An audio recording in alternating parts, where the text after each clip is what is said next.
reparar tejidos, pero no generan, por ejemplo, cicatrices enormes, o sea, no es la forma.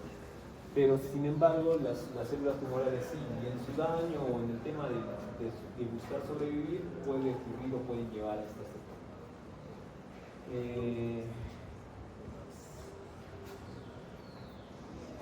Todo esto se ha estudiado básicamente en estudios de cultivo, ¿no?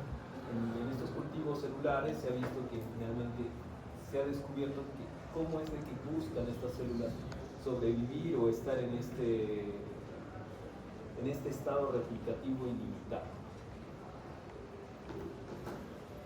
La angiogénesis es bastante interesante. De hecho, aquí mucho depende de los factores que están en relación. Hay factores, por ejemplo, este factor inducible por hipoxia, que de estar presente en el microambiente tumoral lo que va a hacer de que se estimule el crecimiento de vasos sanguíneos nuevos. De no estar expuestos a este factor, pues la célula tumoral no tendría de dónde nutrirse o adquirir ese mensaje de crear vasos sanguíneos que lo nutran. Esta existencia de este factor finalmente va a hacer de que se creen estos vasos sanguíneos y sean una zona por la cual el tumor se va a nutrir y también por la cual el tumor va a lograr escapar o ser invasivo. El microambiente tumoral. Hay zonas dentro de nuestro organismo que un órgano tiene diferentes tipos histológicos. Sin embargo, dentro de una masa tumoral tenemos diferentes tipos de células. No forman tejidos, están entremezclados. Hay células madre que están en replicación sanas. Hay células tumorales madres, células de nuestro sistema inmune que buscan identificar este crecimiento, células tumorales que ya están escapando, las endoteliales, pericitos, fibroblastos. Esta interacción de este microambiente está ocurriendo con mensajes celulares de proliferación, pero también se están acumulando mensajes extracelulares a través de un estado de microambiente inflamatorio que también se relaciona con el otro sello que después se describe más adelante. Quiere decir que todos estos mensajes externos que va a generar estas células que pertenecen a la estructura sana de mi cuerpo van a alimentar o van a estimular a que este tumor pues adopte un comportamiento un poco más agresivo. Entonces, hay en esta historia natural, desde la generación de un cambio, que el tumor utiliza justamente las características del estroma, de la célula que sostiene al cáncer, para justamente de forma replicativa, de círculo vicioso, generar información que van a llegar hacia la progresión.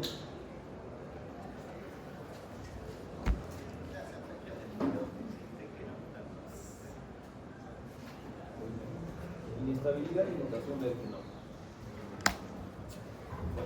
La progresión del tumor tiene varios pasos, hay una secuencia de daños que podemos tener en el tiempo. Hay células que nosotros tenemos en nuestro cuerpo que siempre van a estar presentes. Esta inflamación a través de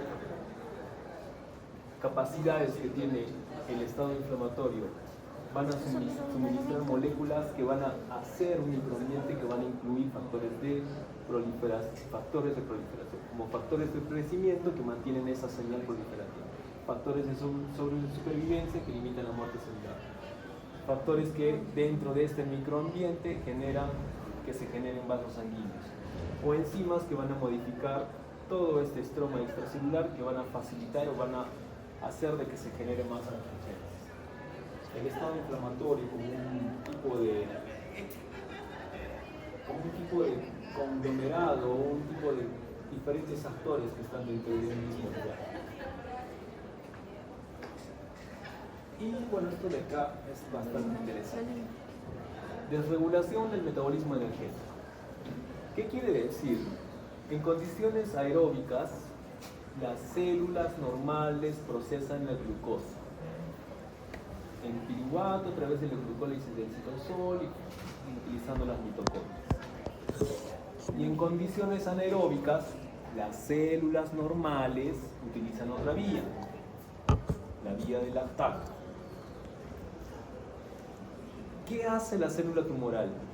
La célula tumoral, para buscar generar energía, de hecho no tiene tiempo de estar esperando todo el proceso del ciclo de Krebs, a pesar de que sea eficiente, de que no gastas energía para generar energía, sino a pesar de estar en condiciones aeróbicas ideales, la célula tumoral busca comportarse como un estado anaeróbico.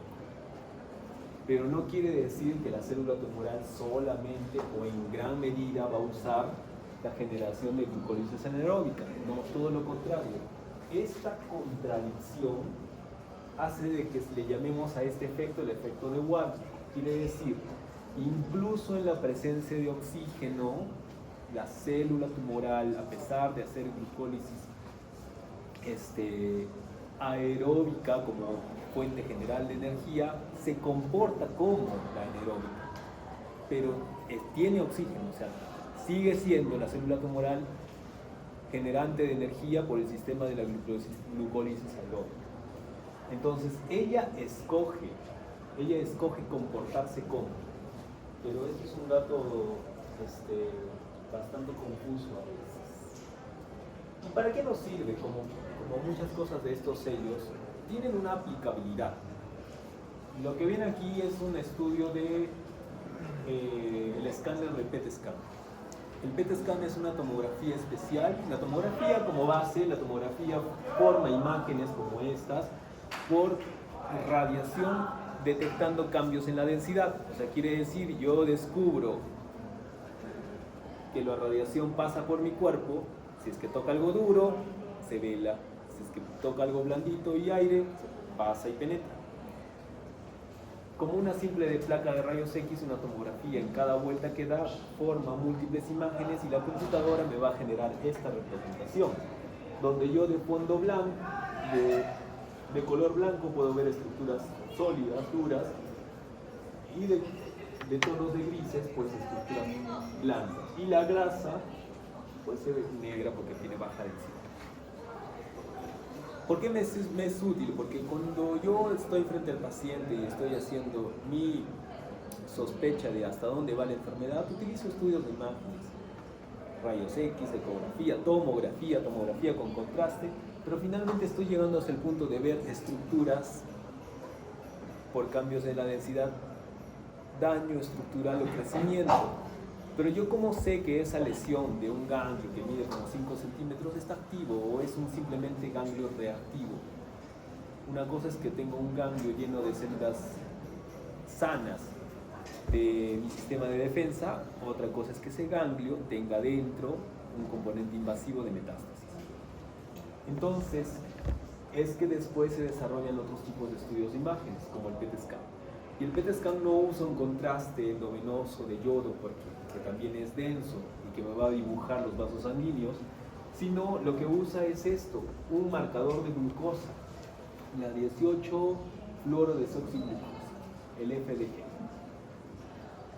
Esto es glucosa, y si yo les coloco glucosa endovenosa a ustedes, esa glucosa se va a ir a donde mi metabolismo normal va a generar mayor actividad para generar energía, o que va a gastar energía.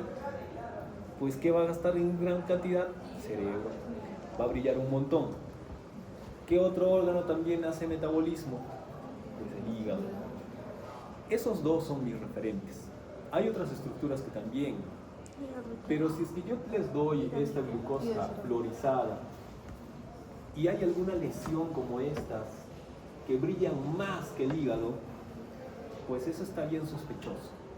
¿Qué podría metabolizar la glucosa más que mi hígado? Pues un grupo de células tumorales malignas. Entonces, aquí yo hago esta combinación de unir un estudio de imagen estructural hacia un estudio de imagen funcional. Y esto es lo que hacen los colegas de medicina nuclear. A través de este radioisótopo pueden buscar dónde está la enfermedad activa. Entonces, ¿eso en base de qué? Pues a lo que ya habíamos hablado, ¿no? El metabolismo de la glucosa y la capacidad de la célula de buscar energía. La evasión del sistema inmune. Bueno, nuestro sistema inmune siempre ha estado presente, ha estado vigilando nuestro cuerpo. Tenemos diferentes que han hecho inmune. Han hecho la inmunidad humoral, la inmunidad innata. Hay efectos que ocurren rápidamente en la detección de la célula y otros efectos que ocurren un poco más lentos, pero entrenados a través de generación de anticuerpos puede generar una reacción, una respuesta. Entonces, pues se ha visto que estos tumores sólidos han buscado la forma como evadir estos dos sistemas que tenemos. Hay algunos tipos de células que son un poquito más inmunogénicos, o sea, quiere decir que tratan de evitar o eliminar la capacidad de mi cuerpo de atacarlos, y esto se ha denominado un proceso de inmunoedición, que seguro ya lo han tocado. O sea, ¿qué quiere decir? De hecho, acá estamos en una representación de ya células de tejido, pero lo que pasa es de que yo tengo dos células, el linfocito T y la célula tumoral, y estas están en contacto. De hecho, mi sistema inmune no va a detectar que yo tengo un tumor dando vueltas en la sangre, tiene que acercarse a través del estroma a tocar a ese tumor. Y al momento de tocar ese tumor lo reconoce. Al momento de reconocerlo, puede hacer el efecto innato de atacarlo con los natural killers citotóxicos y lo destruye, o puede hacer el efecto complementario de quedarse pegado, generar información, llamar a sus otros amigos, los helper, a ayudar a que se generen anticuerpos y con armas específicas van a matar esa célula tumoral. Todo empieza con ese contacto. Ahora, ¿qué pasa si es que este contacto con la célula tumoral no tiene freno y no tiene control? Voy a ser muy efectivo en destruirlas, en las células, pero terminadas las células, mi cuerpo también tiene esos enlaces de reconocimiento, las células sanas de mi cuerpo también, podría irme hacia la generación de un efecto autoinmune. Entonces necesito un freno y control, y es que aquí existen unos enlaces que se llaman enlaces de bloqueo de control del sistema inmune. Este bloqueo del sistema de control inmune está a través de los enlaces PD1 y PDL1, y lo que permiten es, lo van a tener otra clase de esto, de inmunología y cáncer. Lo que permite esto es que finalmente, si es que yo le doy la manita por el lado del reconocimiento, estoy activo. Si es que nos damos la mano por el lado del inhibidor, me detienen como célula inmune y mis mensajes posteriores también se frenan. ¿Qué pasa si es que la célula tumoral adquiere la capacidad, así como ha creado mutaciones en los genes del EGFR, adquiere la capacidad de expresarme muchos enlaces inhibidores? Y a pesar de que yo me una, me está mostrando tantas manitos de freno que finalmente mi sistema inmune se detiene, se evade. Así que estamos en una etapa de escape, no solamente por esa unión, sino por todos los mecanismos inflamatorios inmunes que pueden estar relacionados. Me voy hacia el escape y la célula tumoral entra en una proliferación. ¿Qué pasa si es que esta célula no es inmunogénica, no me expresa enlaces de inhibición y finalmente yo la estoy reconociendo todo el tiempo? Pues estoy en una etapa de eliminación. El sistema inmune va a eliminar el tumor y es posible, a veces sin necesidad de temas farmacológicos, y no es milagroso. A veces el sitio primario tumoral puede ser eliminado por nuestro propio sistema inmune. Pero también podemos estar en un equilibrio y en un estado quiescente, donde ambos campos están en freno. Entonces, bajo estos hallmarks que hemos visto del primer y segundo grupo, pues los investigadores han desarrollado mecanismos por los cuales puedo hacer freno a este reconocimiento de carcinogénesis, ¿no? Puedo utilizar inhibidores específicos de receptores, puedo utilizar inhibidores que van no a corregir mis genes supresores, sino el mal mensaje que desarrollaron, bloquean el mal mensaje que ya están alterados. A evadir el sistema inmune, pues anticuerpos que bloquean los receptores de inhibición, inhibidores de la telomerasa. No hay mucho tratamiento farmacológico como tal ya ahora, pero bueno, es una forma que quizás en un futuro podemos utilizarlo. Drogas antiinflamatorias, o sea, evitar el estado inflamatorio de una célula ayuda. Los inhibidores de c-Met para evitar la activación de la metástasis, o bueno, tratar de que el endotelio se quede fijo, de que no haya escape celular. Inhibidores de la angiogénesis, del factor de crecimiento endotelio vascular, ya dentro del núcleo celular, inhibidores PAR, moléculas que van a entrar hasta el núcleo celular para corregir. Bueno, y otras drogas proapoptóticas que ahí entran, por ejemplo, el tema de daño directo como las quimios, ¿no? Inhibidores de la glicólisis aeróbica. Entonces, es bastante complejo y realmente cuando finalmente en la práctica clínica llega el paciente que dice, pero doctor, ¿y por qué me dio cáncer? Pues le saco esto y le saco los otros. Es muy difícil tratar de explicar esto hacia un paciente, pero es muy complejo la generación de... Y bueno, los de nueva dimensión, que tenemos de la plasticidad leomórfica, el desbloqueo de la plasticidad terapéutica.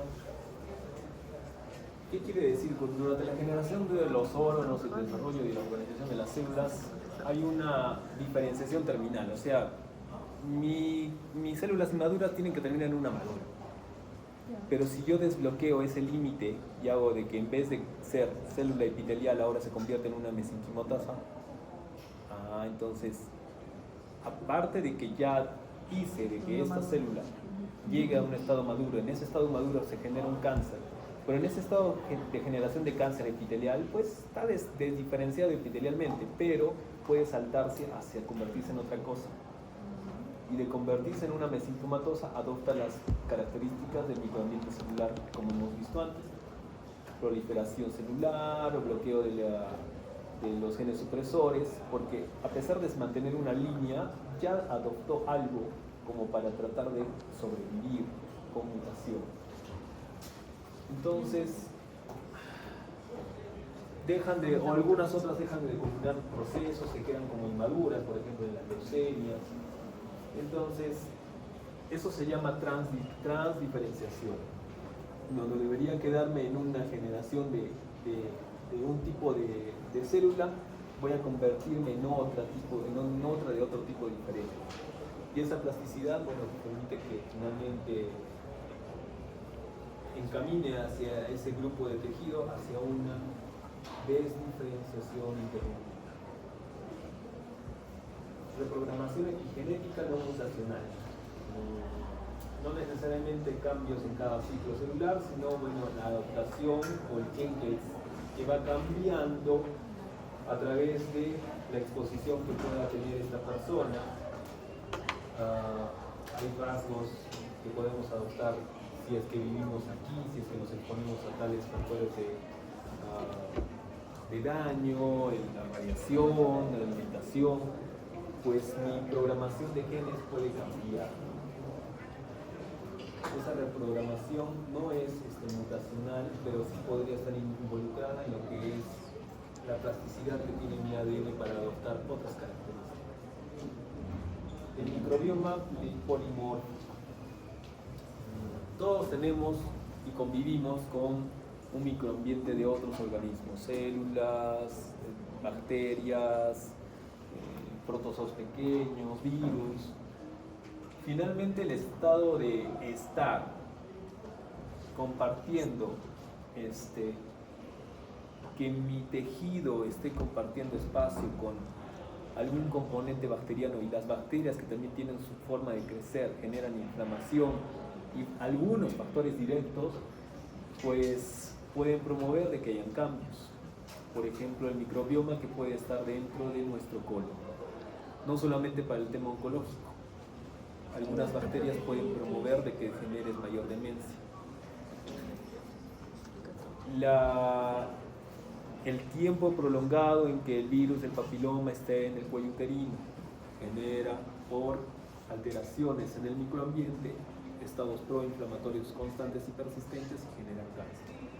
El estado persistente del virus de la hepatitis, aunque quiescente muchas veces, o sea, lo tuve, pero después ya pasé esa etapa aguda, pero todavía están ahí dando vueltas algunos, generan un riesgo de producir hepatitis.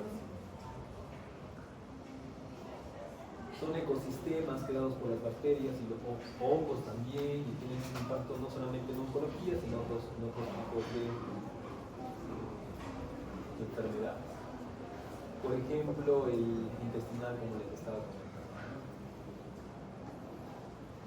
Así como también hay microbiomas protectores, bueno, en los estados proinflamatorios, pero también, o sea, es entendible, si es que el colon es de un paciente que vive en altura y con un exceso de comidas en exceso de carbohidrato y grasas, ese colon va a ser ancho y largo, endólico, megacolon. El estado en que una persona tenga tendencia al estreñimiento, ocupe más tiempo en eliminar el contenido fecal, va a generar un daño más persistente en esas capas de la mucosa intestinal. Las células senescentes quiere decir que es una forma de escape o de ocultamiento de las células que tratan de estar como que dormidas, pero están ahí presentes. Es un mecanismo complementario de la muerte celular programada, está dentro del ciclo celular que puede llevar a la célula hacia la senescencia, pero esa célula ya tiene la carga. Pero si esa célula se escapa de la senescencia, va a volver a replicarse. Entonces, puede ser inducida por una variedad de condiciones, el estrés, el microambiente, la privación de nutrientes que favorecen de que se termine el ciclo, pero ya no los tengo, entonces me detengo, el daño del ADN, el estado de reparación de mi cuerpo. Mi cuerpo propiamente detiene el ciclo celular, pero no quiere decir que las va a destruir. Es el sistema inmune que podría destruirlas. Simplemente estoy diciendo que esta célula va a tener que entrar en una programación de muerte, pero tampoco entra en la programación de muerte, o sea, se queda dormida, está ahí presente. Entonces, bueno, se complementan y tenemos, probablemente de acá a unos años tendremos algunos más, que es parte de nuestra información. ¿Qué es esto? Esto es un esqueleto. También es parte del médico nuclear. El médico nuclear utiliza sus estudios de imágenes de la gamografía ósea. Es como un estudio previo al desarrollo del PET scan. La gamografía ósea utiliza la unión de radioisótopos para lograr imágenes. No son imágenes nítidas como ven, pero al menos identifico que hay ahí un esqueleto. Pero si es que yo utilizo un radioisótopo para marcar dónde dentro de esta captación del esqueleto sano hay algún daño y reparación de tejidos, como el tecnesio 99, pues voy a llegar a formar una imagen que como un imán va a juntar la captación de radioisótopos en algunas zonas. Entonces esta persona, a menos de que se haya accidentado o caído en las gradas el día anterior del examen, lo que yo interpretaría, a menos de que las lesiones como estas de acá, que podría ser hombro, podría ser una artrosis, un estado inflamatorio ahí local, articular, pero también tengo otras lesiones en diálisis, en costillas, correspondería a un daño de la invasión de la enfermedad hacia hueso, ¿no? Un estudio de imagen para buscar metástasis. Estas son las imágenes del PET scan. Como les comenté, hay pueden brillar riñones porque por ahí se está eliminando la glucosa, pero de forma tridimensional me ayuda a descubrir dónde están escondidos, y yo por una tomografía podría menospreciar estas lesiones tan pequeñas que podrían ser ganglionares retroperitoneales, me confundo como es grasa, una fibrosis, pero finalmente un estudio un poco más preciso como el PET scan nos ayuda mucho a tomar decisiones sobre todo hasta dónde está la enfermedad, y justamente las uso en base a todo ese conocimiento que hemos descubierto a través de la carcinogénesis y el desarrollo del descubrimiento de los jóvenes. Pues sí, pues imágenes que podrían generarme a sospechas y que captan, y que cuando uno las dos imágenes entiendo cuáles han sido. Esta sí estaba notablemente ahí grandecita, pero hay otras que podría menospreciar con esto. Muy bien, entonces, no necesariamente tengo que cumplir todos los hallmarks para que tenga cáncer.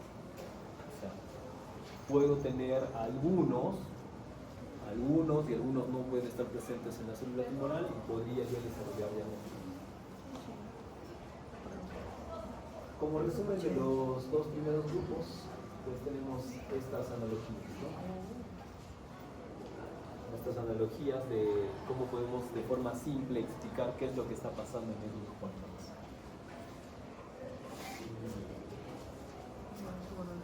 Una pausita antes de que Mari, que íbamos